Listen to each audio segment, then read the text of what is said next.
LeBron James shielding his offspring is standard operating procedure, but the latest attack hits different because of who pulled the trigger. We are talking about Ron Harper, a 5-time ring holder, who publicly dismantled Bronny and Bryce James, backing the king into a corner. Silence? Not an option. So let's break down the disrespect, the retaliation, and the bigger picture. But first, hit that like button if you got your families back. Listen, Ron Harper isn't some faceless troll in a basement. The man is hoops royalty, with jewelry to prove it. He grabbed 3 titles running with MJ's Bulls in the 1990s and snagged 2 more alongside Shaq and Kobe in LA. When a resume like that speaks, the basketball community tunes in. That championship pedigree is exactly why his shots at the James dynasty landed with such devastating impact. Harper didn't hold back, essentially questioning if Bronny and Bryce actually belong on the court. The uncomfortable truth Harper laid out: he claims LeBron's kids are capitalizing on their dad's clout, utilizing his leverage rather than securing roster spots through raw talent and hard work. The insinuation was clear. Strip away the surname, and neither brother attracts this level of hype, scouting interest, or professional access. We have seen this narrative circulating, the rumor mill, for ages. Analysts say it, Twitter comments scream it, and retired pros chat about it. However, there is a massive gap between a random tweet and a 5-time champ broadcasting it to millions of viewers. Harper didn't whisper these thoughts in a locker room. He grabbed the mic and let the whole world know his stance. His critique zeroed in on the Los Angeles Lakers selecting Bronny in the 2024 draft, labeling it a move designed to appease LeBron and manufacture a historic father-son moment, rather than a decision based on skills. Bronny went 55th overall, a late second-round slot that usually flies under the radar. Yet, Harper insists even that pick wouldn't exist if the prospect wasn't named James. He didn't stop there. He dragged Bryce James into the mix too. The younger brother, currently navigating the high school circuit and hopping between programs, got caught in the crossfire. Harper categorized both siblings as beneficiaries of nepotism rather than genuine basketball prodigies. What made this take particularly sting was the personal comparison to his own blood, Ron Harper Jr. The younger Harper had a legitimate run at Rutgers, making noise in the Big Ten Conference. Yet, Ron Harper Jr. went undrafted in 2022, forcing him to scrape for G League minutes and training camp invites. The senior Harper seemed to use his son's grind as a weapon, highlighting that some kids fight for scraps, while others get the red carpet rolled out because of their DNA. Don't forget to subscribe to the channel as we unpack this drama.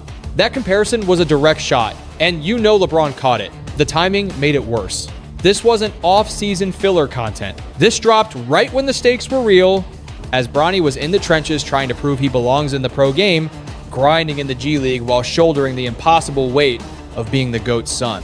Every turnover was magnified, every box score went viral, every second on the floor was measured against what his dad did at 18. In the middle of that pressure cooker, Ron Harper decided to turn up the heat. The media machine devoured the soundbite instantly. It was everywhere: YouTube Shorts, Instagram Reels, TikTok feeds, and X timelines. The talking heads had a field day, but the only thing that mattered was the looming question: how does LeBron react? We know the king doesn't let family slander slide. He has a history of checking anyone, fan, pundit, or peer who questions his children's dreams or abilities. Ron Harper might have 5 rings, but he was about to learn that jewelry doesn't protect you from LeBron's wrath. To really get why this beef went nuclear, you have to look at Harper's resume. He isn't just a role player, he is a woven part of NBA history. It wasn't just one thing. His entire career arc built the kind of authority that makes people stop and listen. Ron Harper burst onto the NBA scene back in 1986 as the 8th overall pick for the Cleveland Cavaliers. During those rookie campaigns, Harper was an absolute bucket getter.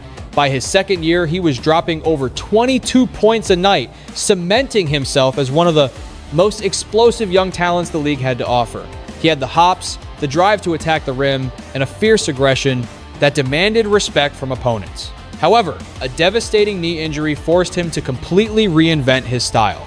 A major surgery meant Harper couldn't just rely on athleticism anymore. He transformed from a primary scoring option into a gritty defender and essential locker room leader. That pivot is exactly why he ended up with a fistful of jewelry.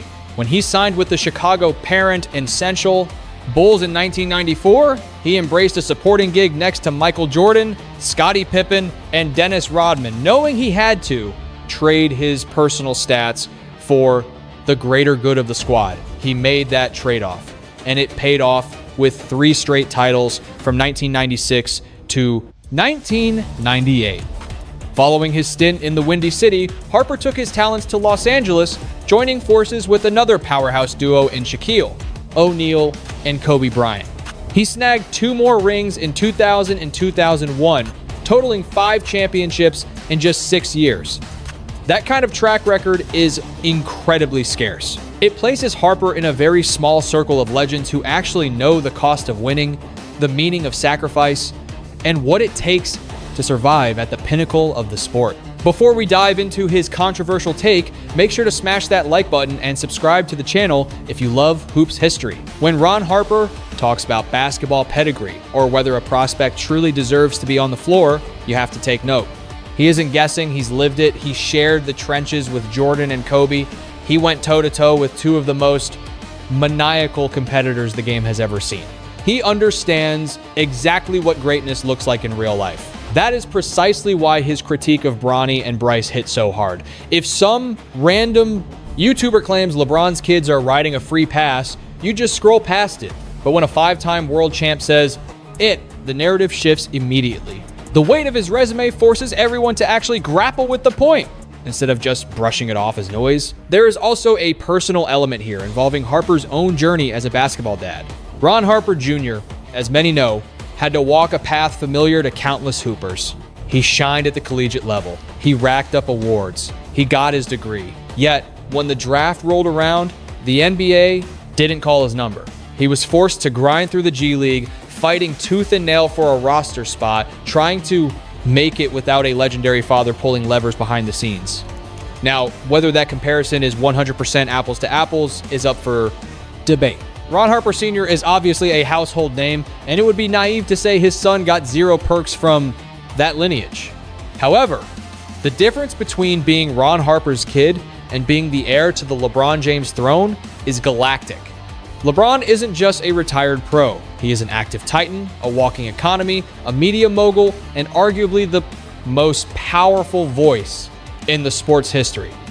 The magnitude of access, hype, and doors opening simply because you are LeBron's offspring is on a level we have never seen. Harper appeared to be drawing a sharp distinction between opportunities that are fought for and opportunities that are manufactured. And he squarely placed Bronny and Bryce in the manufactured category. That assessment was blunt. It was out in the open, and it definitely got back to King James. You also have to look at the bigger picture regarding old school legends viewing the new era. There is a long-standing tradition of retired vets side-eyeing the younger generation, particularly those born with a silver spoon.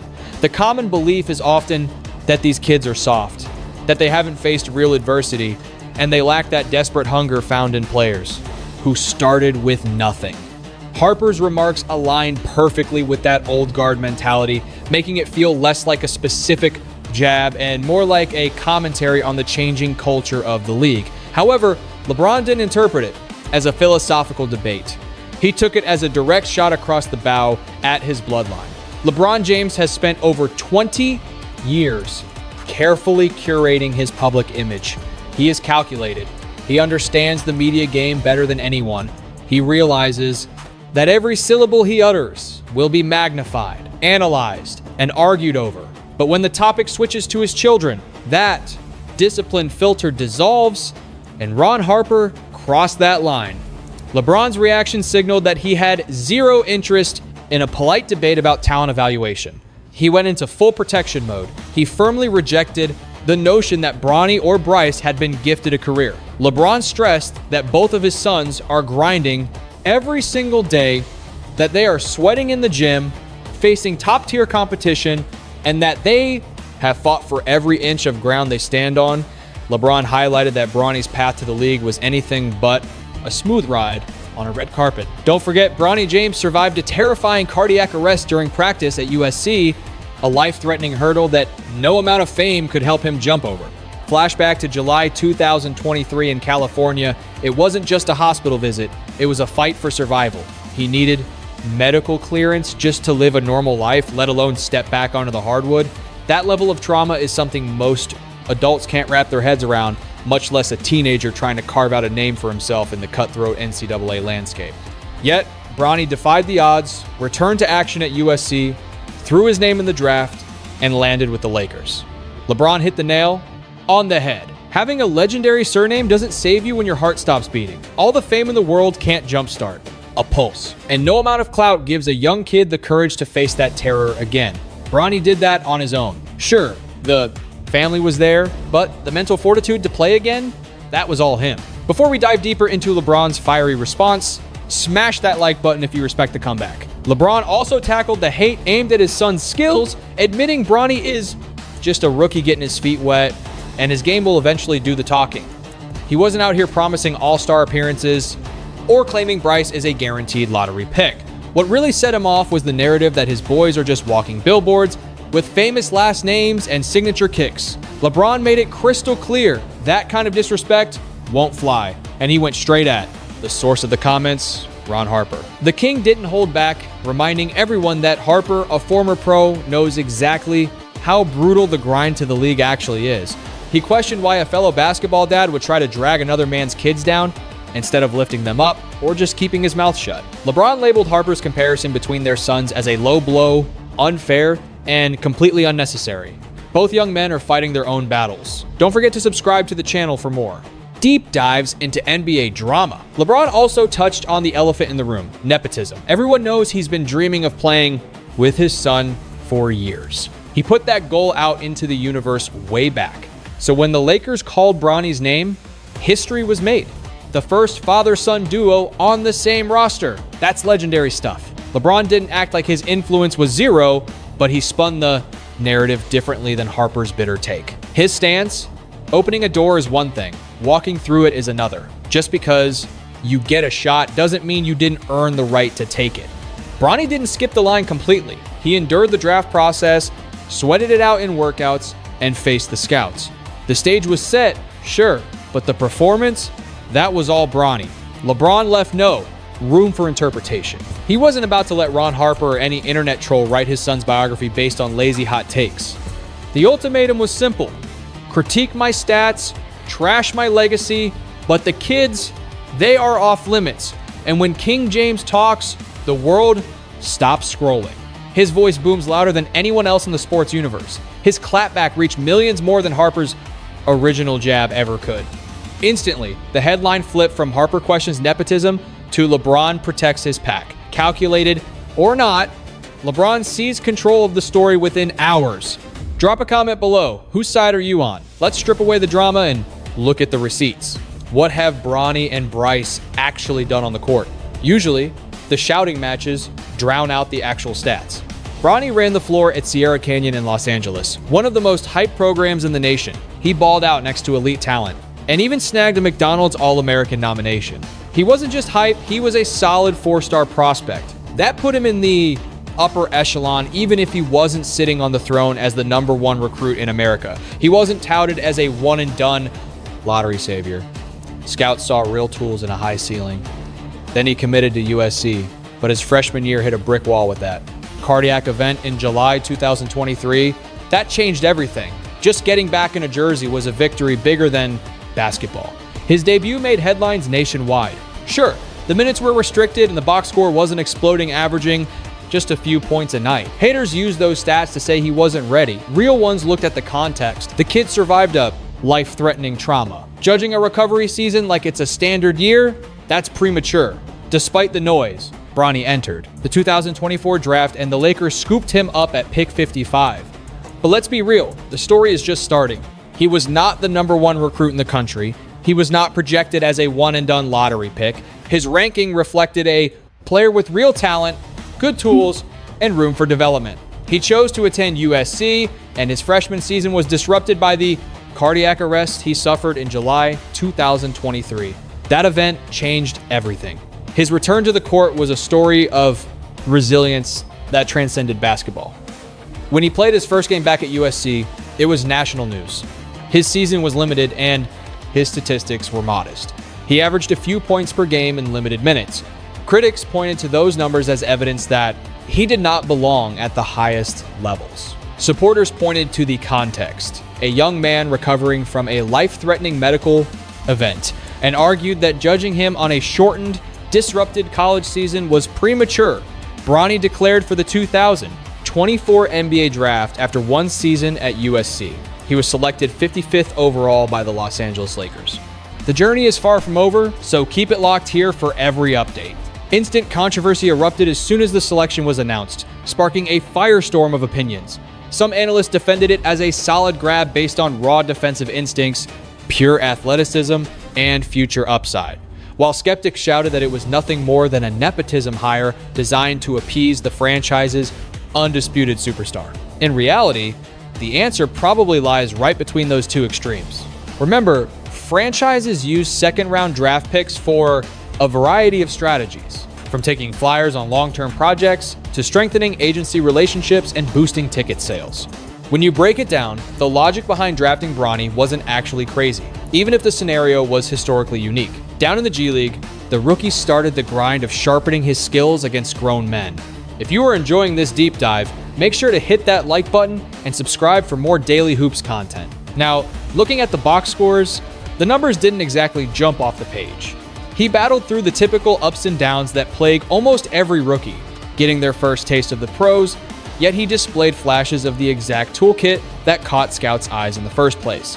His ability to lock down on defense, his natural athletic burst, and his feel for the game were highlighted as major assets. Conversely, his jumper and shot creation were flagged as areas demanding serious improvement. Honestly, for a late second-round prospect trying to find his footing, that scouting report is completely standard. Switching gears, Bryce James is carving out a totally different lane for himself. Unlike his brother, Bryce operates more as a perimeter scorer with a different physical build. He has hopped between several powerhouse high school programs, moving from Sierra Canyon to Campbell Hall and over to Notre Dame High School. Being in California, every time he changes jerseys, it breaks the internet, partially due to the legendary name on his back, but also because the transfer portal lifestyle has become a massive talking point in modern prep basketball. Bryce is clearly leveling up as a prospect, and college recruiters are already circling.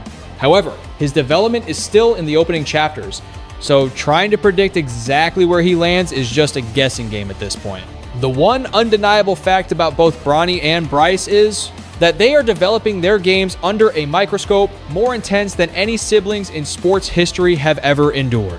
While sons of other legends, like the Curry brothers, Tim Hardaway Jr., or Gary Payton II, dealt with heavy expectations, none of them had to navigate that pressure while their father was still dominating the league alongside them. LeBron isn't just a player, he is a global icon and a walking content empire. This means every single layup, turnover, or roster move becomes a national news cycle. However, that intense spotlight doesn't give Bronny or Bryce a free pass from criticism. At the end of the day, professional basketball is a savage meritocracy. If you can't produce, the league spits you out.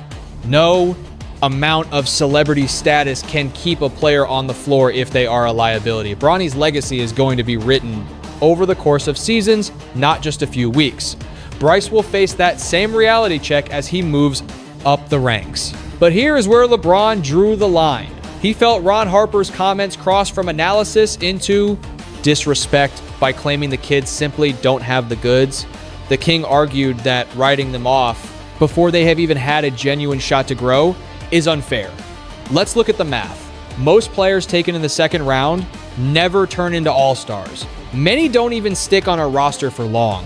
But there are exceptions. Guys like Nikola Jokic, who was taken 41st overall, or Malcolm Brogdon, selected 36th, came from that same territory and evolved into massive impact players. Where you get picked doesn't determine where you finish. The grind does. LeBron's stance is simply that his son deserves the patience to put in that work. This beef between LeBron and Harper didn't happen in isolation. It touched a raw nerve regarding one of the biggest arguments in sports, the role of family, ties, legacy, and privilege in handing out opportunities.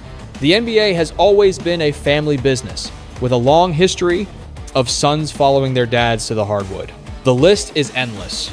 You have the Barry clan, the Curry family, Klay Thompson following Michael, Austin Rivers playing for Doc, and the Hardaway duo. In every single one of those instances, fans ask the same question. Did he earn that jersey, or did daddy make a call? It's a tale as old as the league itself. Some of those kids went on to become legends, silencing the haters forever. Just look at Steph and Klay. Others had quieter careers, which kept the nepotism arguments burning. But the James situation is on a completely different level. LeBron isn't watching from the stands in retirement. He is active, dominant, and arguably the most powerful figure in the sport, sharing a locker room with his own blood. He is the most followed athlete on the planet. His business reach covers everything from media to entertainment. The magnifying glass on the James family is brighter and hotter than it has ever been for anyone else. That intensity amplifies every win and every critique. Harper's take voiced a frustration that a lot of basketball purists actually agree with. There is a segment of fans who feel the integrity of the game takes a hit when roster spots seem to be influenced by who you know, rather than pure skill. When they look at that draft pick, they don't see a prospect, they see front office politics, prioritizing a business alliance with LeBron over honest talent evaluation. They look at the massive media frenzy surrounding Bryce and see a broken system that values a famous surname more than a box score. But flip the coin, and you have those who argue that nobody makes it to the association alone. Every player relies on a mix of raw skill, lucky breaks, timing, and the right contacts. Kids at blue blood college programs get superior coaching and national TV slots. Rookies drafted by top-tier franchises get world-class development staffs. And yes, sons of NBA legends get a lifetime of backstage access, elite mentorship, and networking. The fact that Bronny and Bryce have a legendary dad is an edge. Absolutely.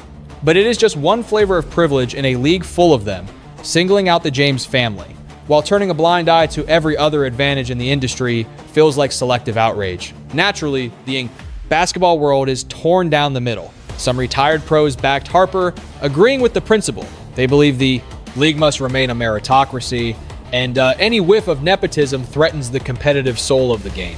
Others rallied behind LeBron, claiming Harper's jabs were cheap shots. They argue that attacking another man's kids in the public square is a violation of the unwritten code. If you enjoy deep dives into these NBA storylines, make sure to like and subscribe so you don't miss our next breakdown. Fans were just as polarized.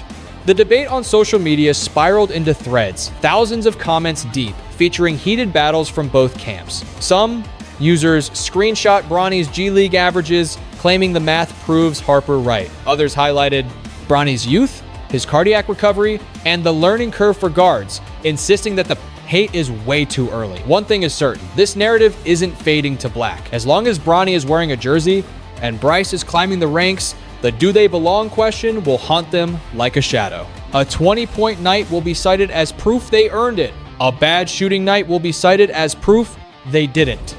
That is the heavy price of playing on the biggest stage in hoops history.